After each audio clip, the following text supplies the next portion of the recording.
विश्व के उन गर्म मिजाज देशों को ये बता सकें कि रूढ़ियों में वापस आइए, परंपरागत विश्वास में वापस आइए, सनातन में वापस आइए, विश्व शांति, विश्व शांति। ग्लोबल टेंशन ऑफ वॉर, और जिस तरह से हमारा क्लाइमेट कंडीशन तो वार्म था ही, लेकिन ये वर्ल्ड वॉर टेंशन में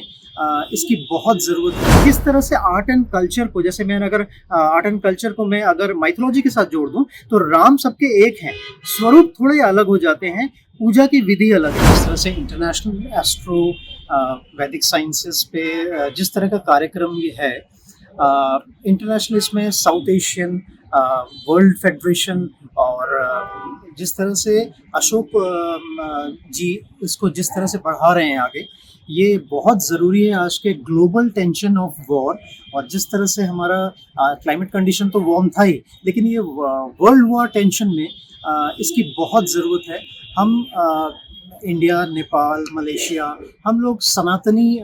पैटर्न से हैं, हमारे रिचुअल्स वहीं से हैं। तो मैं अनूप कुमार सिंह, मैं आर्ट एंड कल्चर एम्बेसडर हूँ। मैं मल्टीनेशनल कल्चरल एक्सचेंज से मैं इसे आगे बढ़ा रहा हूँ, और साथ में फिल्म फैशन से मेरा नाता है। मैं इस कॉन्टेक्स्ट में ये कहना चाहूँगा, जिस तरह से ग्लोबल टेंशन बढ़ रहा है, हमारे दिमाग में है, किसी की भी बटन उंगली पे चली जाए तो वो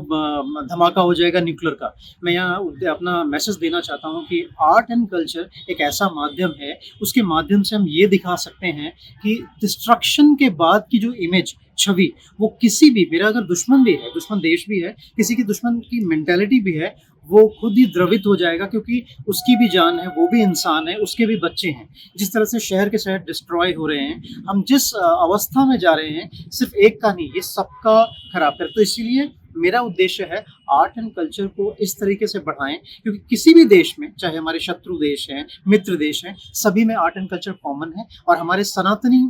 जिस तरह से हम लोग में ये हमारे अंतरात्मा में बसा हुआ है, ये मैसेज भारत का रहने वाला हूँ, भारत की बात बताता हूँ, ये मैसेज बहुत इम्पोर्टेंट है भारत, नेपाल, मलेशिया, कि हम विश्व के उन गर्म मिजाज देशों को ये बता सकें कि रूढ़ियों में वापस आइए, परंपरागत विश्वास में वापस आइए, सनातन में वापस आइए, विश्व शांति, विश्व शांति, विश्व शांति। यंग लोगों से यही अपील करूंगा कि आप भाग्यशाली हैं, और दुर्भाग्यशाली भी हैं। भाग्यशाली इसलिए क्योंकि आपने वो देखा पिछले, यंग जनरेशन कहने से मतलब पिछले 10 साल, 15 साल, 20 साल, 25 साल जाता हूँ, 27-30 के अंदर जाता हूँ, तो उन्होंने 2000 का वो मिलेनियम युग भी देखा, उसमें कोरोना काल देखा, उसमें अशांति का वो समय देखा, और आज देख ही रहे हैं जो ग्लोबल टेंशन में चल रहा है।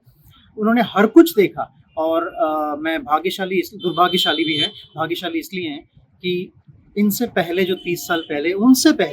पहले यानी हमारे पिता या हमारे दादा, ये सनातनी परंपरा एलोप हो गई।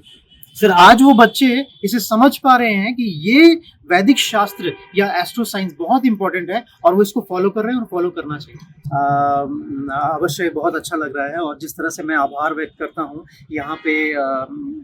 इस कमरे में जहाँ पे कॉन्फ्रेंस हो रहा था, आप अगर महसूस करेंगे कि ऑरा मेजरिंग मशीन आती है, इस कमरे का तापमान बहुत ऊंचा है, क्योंकि यहाँ ज्ञान है। ये ज्ञान को बाहर आना चाहिए, और मुझे खुशी है इस प्लेटफॉर्म में अशोक मिश्रा जी के साथ जुड़कर, उनका आशीर्वाद भी, मेरे गुरु भी हैं वो, और मैं बहुत आभारी हूँ, क्योंकि आर्ट एंड कल्चर एक ऐसा प्लेटफॉर्म है कि वैदिक शास्त्र और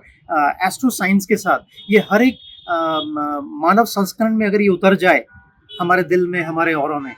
तो कोई टेंशन ही ना रहे। क्योंकि मैं संक्षेप में ही कहूँगा, बिहार मंत्रिमंडल से शिक्षा मंत्री, कल आज हमारे एडी पदस्थ अधिकारी बिहार से, नेपाल सरकार से 3-4 मंत्री आए। मैं 2-3 शब्द ही बोलूँगा इस पे। आर्ट कल्चर एक ऐसा साइंस है जो विद्यमान था, विद्यमान है, विद्यमान रहेगा। ये हर देश के पास है, हर एक व्यक्ति के पास है, पर हम आज की इस दौड़ में उसकी कार, उसकी बिल्डिंग, उस पीछे भाग रहे हैं ना, जबकि हर एक व्यक्ति अपने विशेष अलंकरण से, जो उसको रूढ़ियों, पीढ़ियों से चली आती है, और वो अगर जरा सा भी ध्यान दें तो हर एक का एक स्टाइल है, एक आर्ट है, एक कल्चर है, व्यक्तित्व प्रभावशाली बन रहा है और शांतिमय तरीके से हम लोग इसे एक्सचेंज करके ना, जैसे मल्टीनेशनल कल्चरल एक्सचेंज में हम लोग क्या करते हैं, हम लोग 6 से 7 कंट्रीज के साथ काम कर रहे हैं इस वक्त। जैसे कि थाईलैंड के निवासी, वहाँ भी राम, मेरा राम तेरा राम सब में एक ही राम। मलेशिया मेरी कोशिश ये है, क्योंकि मैं मिस कोलकाता द्वितीय फैशन शो, आपका miss Sikkim, Mrs north east, ये सब शो में मैं जजेस पैनल पे भी रहा हूँ, जजेस जूरी में रहा हूँ और फैशन मॉडल कोरियोग्राफर भी रहा हूँ। तो मेरी अब ये कोशिश है कि किस तरह से आर्ट एंड कल्चर को, जैसे मैं अगर आर्ट एंड कल्चर को मैं अगर माइथोलॉजी के साथ जोड़ दूं, तो राम सबके एक हैं, स्वरूप थोड़े अलग हो जाते हैं, पूजा की विधि अलग है। तो शायद मैं बहुत जल्दी मलेशिया या फिर मैं कहूँ नेपाल के जो राम हैं वो नेपाली, या फिर थाईलैंड के जो राम हैं, राम तो एक ही हैं, थाईलैंड के जो निवासी हैं वो इंडियन अटायर में, भारतीय वेशभूषा में वो राम की पूजा कर रहे होंगे, और मेरे यहाँ के लोग उस अटायर में वहाँ की उस राम की पूजा कर रहे होंगे। है तो शक्ति एक। अनूप कुमार सिंह, कोलकाता से हूँ, आर्ट एंड कल्चर एम्बेसडर हूँ, एमएनसी मल्टीनेशनल कल्चरल एक्सचेंज के प्रोजेक्ट पे काम कर रहा हूँ, फैशन मॉडल कोरियोग्राफर भी हूँ, सेलिब्रिटी ग्रूमर हूँ और एंटरप्रेन्योर भी हूँ, मेरे अपने व्यवसाय भी हैं, और बस ये मिशन को लेके आगे चल रहा हूँ।